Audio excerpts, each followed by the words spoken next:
Assalamualaikum warahmatullahi wabarakatuh. Ini pertemuan keempat dan materi kali ini kita akan bahas mengenai metode simplex dalam linear programming. Jadi teman-teman, kalau misalkan linear programming yang variabel saja bisa, maksudnya yang dua variabel saja, itu bisa diselesaikan dengan metode grafik. Tetapi kalau misalkan dia lebih dari dua variabel, maka metode grafik tidak bisa lagi digunakan untuk mendapatkan hasil yang optimal, sehingga diperlukan metode simplex. Dimana metode simplex ini dia merupakan suatu cara yang lazim yang digunakan untuk menentukan kombinasi optimal dari tiga variabel atau lebih ya, jadi yang lebih dari dua variabel. Metode simplex memang sedikit kita harus berpikir sedikit lebih merasa otak ya, karena ini cukup banyak langkah-langkah metode simplexnya untuk menentukan hasil yang optimal. Saya contohkan dulu, ini ada dua variabel untuk mempermudah teman-teman mempelajarinya. Jadi ini soalnya sama seperti soal yang ada di di sini, pengenalan LP dan LP grafik yang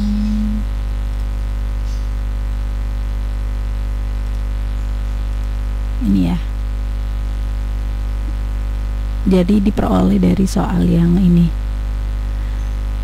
untuk menentukan 40 jam tenaga kerja dan 120 pound tanah liat ya, diperoleh dari situ. Nah, batasannya ini, maka ini yang diketahui, X1 ditambah 2X2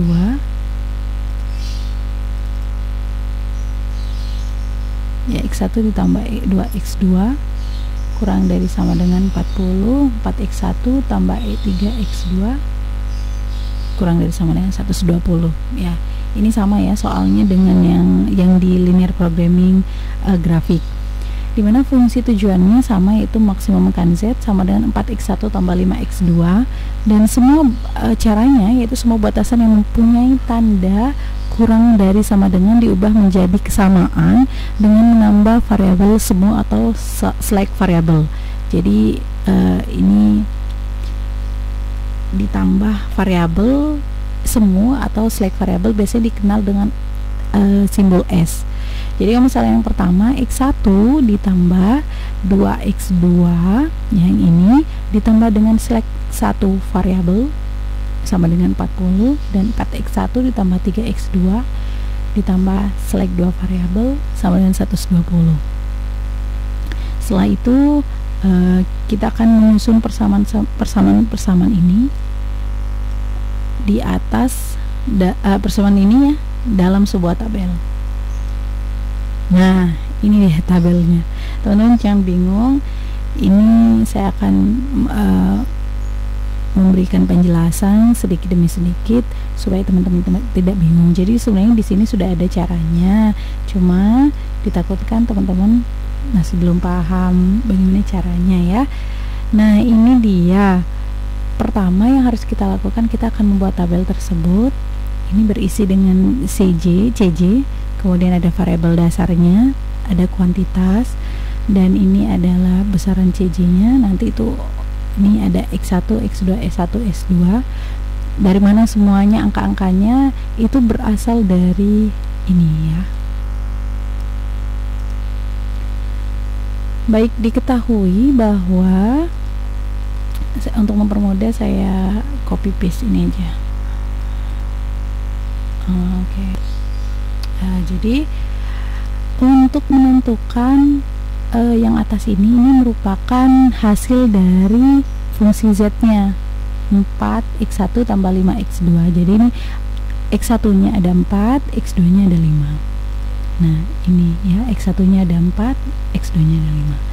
Sementara di memaksimumkan Z-nya tadi tidak mempunyai select variabel, sehingga select variabel S1 nya 0 dan jumlah select variabelnya S2 nya 0. Kemudian CJ yang di sini ini akan selalu dimulai dari 0 ya. Untuk di awal dengan variabel dasar kita beri nama sesuai dengan select variabelnya, ada S1, ada S2. Dengan kuantitas yang diperoleh S1 tadi ini adalah jumlah 40, maka di sini tulis 40, S2-nya di sini 120. Nah, untuk S1 kita lihat di S1-nya ya. X1-nya dia jumlahnya berapa? Ada 1 nih. X1 aja ada 1, kemudian X2 ada 2X2. Jadi kalau misalkan ini tidak ditulis X1 ini sama dengan 1 kalikan X1, jadi jumlah X1 nya 1 ya, tidak perlu bingung teman-teman. Ini S1 nya juga ada 1 ya. Kemudian S2 nya dia memiliki 0 S2. Kemudian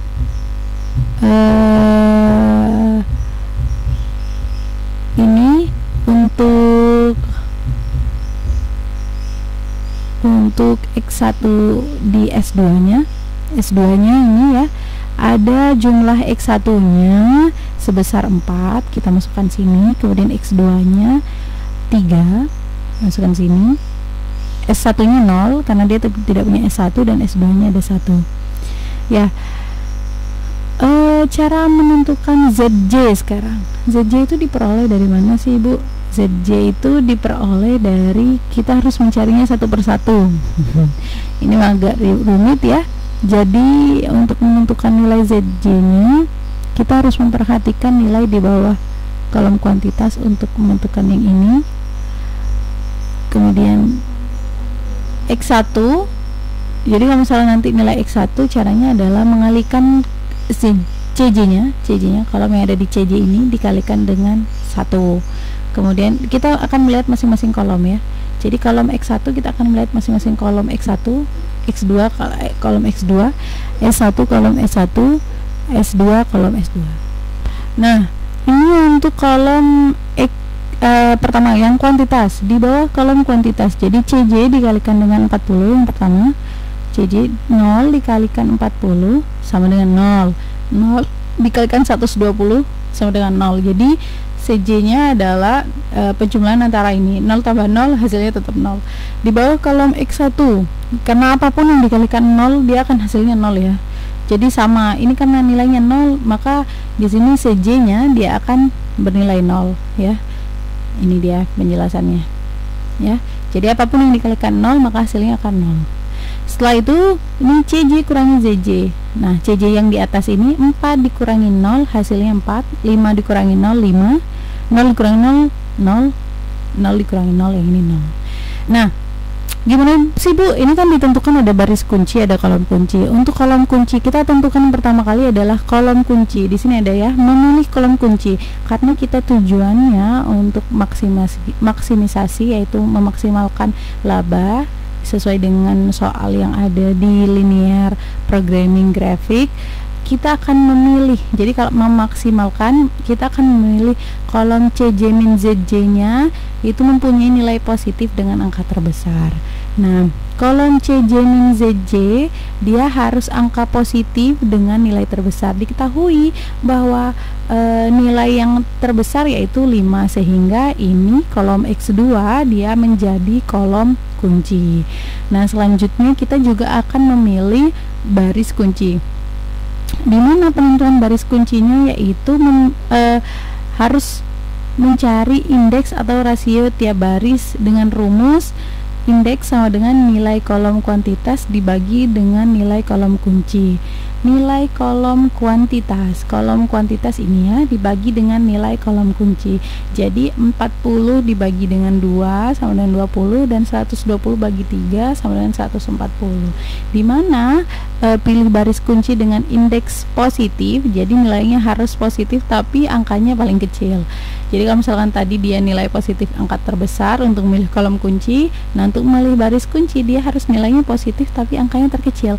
Ternyata ini ada pada baris S1, sehingga saya bikin baris ini ya.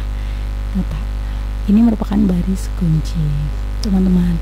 Nah, ini ternyata juga ada angka kunci. Angka kunci itu ternyata apa sih, Bu? Ternyata angka kunci itu adalah angka yang termasuk pada kolom kunci dan baris kunci. Nah, yang termasuk pada pada kolom kunci dan baris kunci yang ini, angka 2.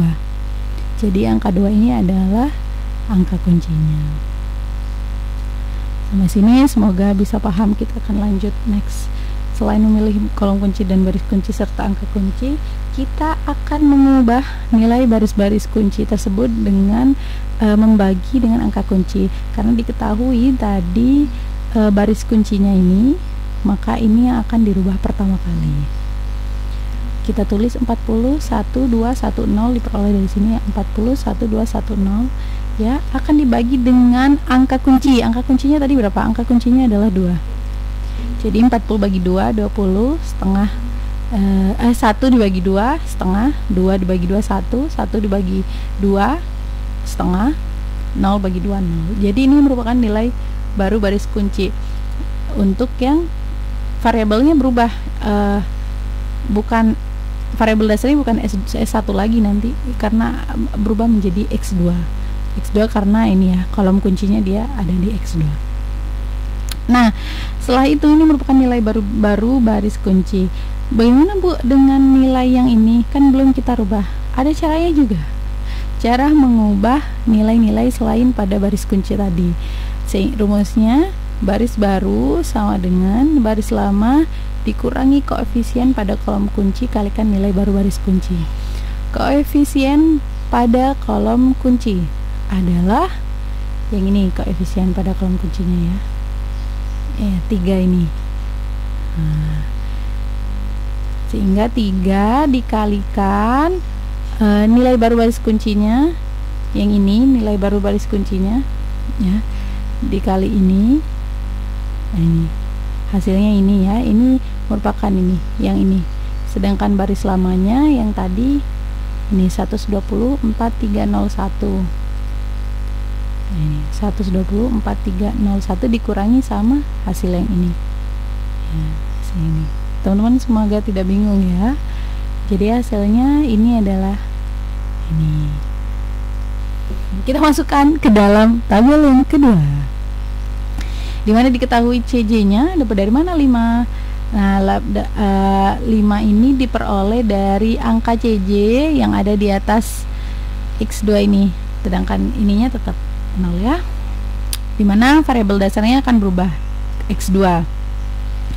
Kuantitasnya pun akan disesuaikan dengan nilai yang diperoleh dari NBBK tadi, nilai baru baris kunci 20 ini ya, X1 nya setengah ya, ini kan tadi sama dengan yang ini, nilai baru baris kunci ya, setengah, kemudian X2 nya 1, S1 nya setengah, dan S2 nya 0. Kemudian untuk yang kedua CJ-nya 0, ini tetap namanya S2 dengan nilai baru dari baris S2 yaitu 60. Ini 5/2, ini 0, ini negatif 3/2, dan ini 1. ZJ-nya, cara mencari ZJ-nya sama seperti tadi caranya. Ini dia, mengalihkan CJ dengan masing-masing, misal sesuai kolomnya, misalkan kolom kuantitas berarti dikalikan kolom kuantitasnya. Jadi ini 5 kalikan 20 ditambah 0 kali 60. Karena ini kalau yang ini karena perkalian semuanya 0 maka nilainya 0. Jadi teman-teman perlu mengalihkan ini, CJ kalikan setengah, 5 kalikan setengah, 5 kalikan 1, 5 kali setengah untuk masing-masing kolomnya ya. Dan diperoleh ini kuantitasnya, kuantitas ZJ-nya diperoleh 100, kemudian X1 nya 5/2, X2 nya 5, S1 nya 5/2, S2 nya 0. Ini sudah ada di PPT yang sudah saya lampirkan di pandu daring ya. Jadi teman-teman, saya harap tidak perlu bingung. Untuk mempermudah nanti penjelasan ini, teman-teman berarti harus sambil melihat PPT nya, kemudian sambil melihat juga di video ini. Ini memang agak berat karena seharusnya kan pertemuannya offline, tapi teman-teman, saya juga berharap semoga ini tidak menjadi masalah untuk teman-teman, dan Semoga ini mempermudah pembelajaran ya. Oke teman-teman, jadi kalau misalkan tadi menentukan kolom kuncinya dengan maksimisasi, milih kolom pada CJ min ZJ yang punya nilai positif dengan angka terbesar. CJ min ZJ nilai positif angka terbesar ya. Perlu diperhatikan karena ini merupakan tabel 2, jadi sebelum kita membuat baris baru dan kolom baru, sebenarnya kita perlu memperhatikan kalau misalkan ingin optimal, karena ini untuk memaksimalkan. Jadi tabel optimal kita membutuhkan, tujuannya untuk mengetahui optimal atau tidaknya itu karena kita tujuannya maksimalkan laba, maka kita harus mengetahui bahwa tabel CJ min ZJ nya itu bernilai 0 dan negatif. Nah ini kita ketahui bahwa tabel CJ min ZJ nya masih ada yang positif, sehingga ini dikatakan tidak optimal. Karena dikatakan tidak optimal, maka kita harus mencari lagi kolom kunci dan baris kunci untuk mendapatkan hasil yang optimal ya. Jangan putus asa, ini akan berlanjut lagi. Untuk menentukan pertama yaitu pemilihan kolom kunci, di mana dia harus mendapatkan CJ min ZJ, dia harus bernilai positif dan terbesar. CJ min ZJ, jadi ini ya nilainya 3/2 dibandingkan yang lain, ini adalah nilai terbesarnya. Sedangkan untuk baris kunci, dia harus membagi kuantitasnya dengan angka di kolom kuncinya ya. Jadi 20 dibagi setengah 40, S2 itu berarti 60 dibagi 5/2 hasilnya 24, dimana kalau misalkan baris kunci dia harus menentukan indeks positif tapi angkanya terkecil ya. Jadi karena angka terkecil, baris kuncinya ini ya, ini ya, indeks positif dan angka terkecil ada di S2. Jadi kalau diingat-ingat, kalau misalnya memilih baris kunci, dia indeks positif angka terkecil ada di S2, sehingga ini yang kita. Nah, untuk menentukan angka kunci adalah angka yang dia perpotongan antara baris kunci dan kolom kunci ada di 5/2, ini menentukan NBBK. Selanjutnya ini kita akan mengubah nilai-nilai baris kunci tadi dengan cara membaginya dengan angka kunci. Jadi memang satu persatu ya, kita baris kunci udah ketahuan ini, jadi kita pindah ke slide selanjutnya. Ini dia slide selanjutnya, 60 5/2 0 min 3/2 1 dibagi dengan angka kuncinya 5/2 ya. Diketahui bahwa ini hasilnya, ini merupakan NBBK, nilai baru baris kunci. Setelah itu kita akan mengubah nilai selain pada baris kunci, karena ini kan belum diubah yang nilai X2 nya, yang tadi diubah baru S2 nya ya, sehingga ini berubah menjadi X1 nilainya. Kenapa bisa berubah menjadi X1? Karena ini kolom S2 dia ada di baris S2 yang menjabatkan angka kunci tadi di kolom X1, sehingga namanya berubah juga menjadi X1 di NBBK nya. Ini dia mengubah nilai selain pada baris kunci. Ini masih koefisien pada kolom kunci dikalikan nilai baru baris kunci baru dikurangi. Ini baru X2 yang terbaru 12,5 0 min 3/10 1/5. Tinggal dimasukkan aja di tabel yang baru, dimana X2 nya ini X1 nya NBBK yang tadi ya 24 nih, masukkan sini. ZJ nya sama teman-teman, harus cari terlebih dahulu satu-satu sama seperti yang di atas, sehingga menghasilkan CJ min ZJ. CJ 4 dikurangi CJ min ZJ 4 kurangi 4 0, 5 kurangi 5 0, 0 kurangi 8/5 negatif 8/5, 0 dikurangi negatif 0 kurangi 3/5 negatif 3/5. Nah tadi kan karena kita ingin tabel optimal, dimana tabel optimalnya garis CJ min ZJ harus bernilai 0 dan negatif. Nah jadi ini sudah bernilai 0 dan negatif. Nah dari hasil ini diketahui bahwa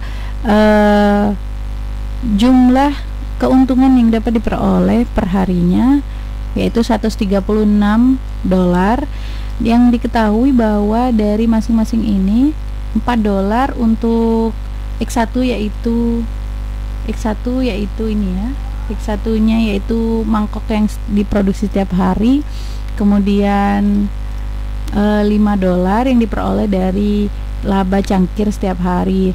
Dengan kuantitas dia mampu memproduksi 8 X2 8 mangkok dan 8 cangkir, dan X satunya yaitu 24 mangkok setiap harinya. Jadi sebenarnya hasilnya sama, tapi ini dua variabel ya, dari dua variabel ini hasilnya sama, $136 dengan mangkok 24 ini dan cangkir 8 ini. Nah, tapi kalau misalkan ini contohnya untuk mempermudah saja, kita masih menggunakan dua variabel. Tapi kalau misalkan sebenarnya simplex itu digunakan untuk 3 variabel atau 3 variabel atau lebih. Jadi semoga ini cukup membantu untuk pemahaman metode simplex dalam linear programming. Memang cukup banyak dan agak ribet, tapi semoga ini bisa bermanfaat untuk teman-teman ya. Saya harap teman-teman bisa paham dengan apa yang saya jelaskan. Silakan kalau misalkan ada pertanyaan boleh ditanyakan di grup WhatsApp. Terima kasih. Assalamualaikum warahmatullahi wabarakatuh.